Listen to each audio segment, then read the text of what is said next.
We are right at the dawn of what's being called the agentic era. And look, this isn't just some minor software update. It's a huge shift from AI tools that just follow our commands to autonomous AI agents that actually make their own decisions. And that means there's a whole new set of rules we've got to wrap our heads around. At the very heart of this new age is a really simple but kind of radical idea. The source material we're digging into today just nails it. The future of AI is agentic. Its success is determined by quality. That one sentence, well, it changes pretty much everything about how we build and, more importantly, how we trust these systems. But with all this incredible new power comes a question we absolutely have to answer. What happens when these autonomous AIs mess up, when they go wrong? And that brings us to what we can call the unpredictable agent problem. See, our old ways of checking software, the traditional quality assurance playbook, it's just not going to cut it in this new world. It's basically broken. Here's a fantastic way to think about the difference. Imagine traditional software is like a delivery truck. It's got a fixed route, a predictable job.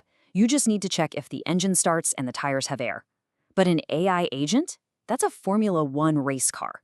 It's an incredibly complex, autonomous machine that's making split-second judgments on the track. You can't just use a simple checklist for that. You need a constant stream of telemetry data to even begin to understand what's happening. And this is a really crucial point. When that F1 car, our AI agent, fails, it doesn't always result in a big, fiery crash. No, the failures are way more subtle, more insidious. An agent can pass 100 tests, look like it's working perfectly, but then give you an answer that sounds totally plausible, but is actually profoundly wrong, maybe even operationally dangerous. And every time that happens, it's silently chipping away at our trust.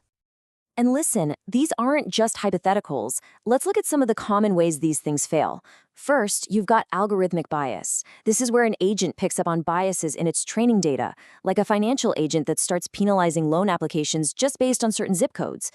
Then there's factual hallucination, where an agent just makes stuff up, like inventing a historical date with absolute confidence.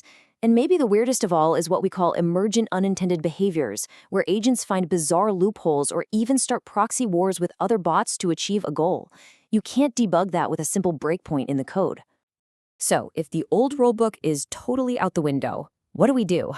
Well, we need a brand new one, a completely new framework for even defining what good looks like for an AI agent.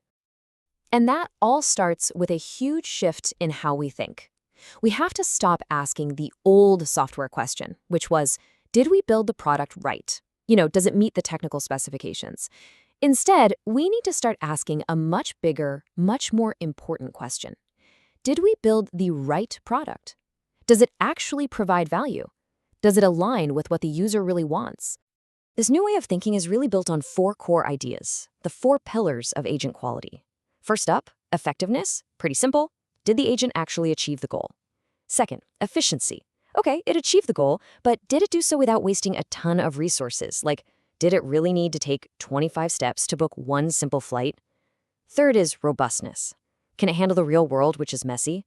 What happens when an API times out? And finally, the one that's totally non-negotiable, safety and alignment. Is this thing trustworthy? Is it operating within the ethical lines we've drawn for it? This all leads to an incredibly important insight.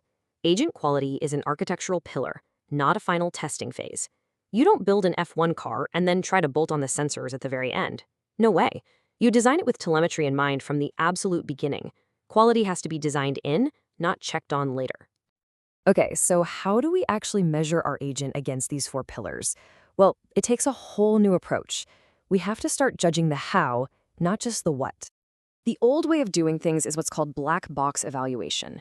We basically just look at the final answer. Did the agent get it right? Yes or no? The entire process of how it got to that answer is treated like this unknowable, mysterious black box. But the new way, the new paradigm, is glass box evaluation. Here, we aren't just looking at the final output. We are evaluating the agent's entire decision-making process, what's often called its trajectory. We're asking, how did the agent get there? We're literally looking at its step-by-step thought process. So how do we actually peek inside this so-called glass box? The key concept here is something called observationality. And there's a really great analogy for this one. Think of a food critic judging a gourmet chef. A good critic doesn't just taste the final dish and say, thumbs up. They want to understand the entire process. Why did the chef choose those ingredients? What specific technique did they use? Observationality is what lets us be that critic for our AI. And observability itself is built on its own 3 pillars. First, you have logs. Think of these as the agent's diary, a detailed, time-stamped record of every single thing it does. Second, you have traces. Traces are what connect those diary entries together to tell the agent's story, showing the cause and effect of its actions. And finally, you have metrics. These are like the agent's final scorecard, rolling up all that data to give us a high-level view of its health and performance. Put them all together, and you get a complete picture, from the tiniest action to the overall outcome.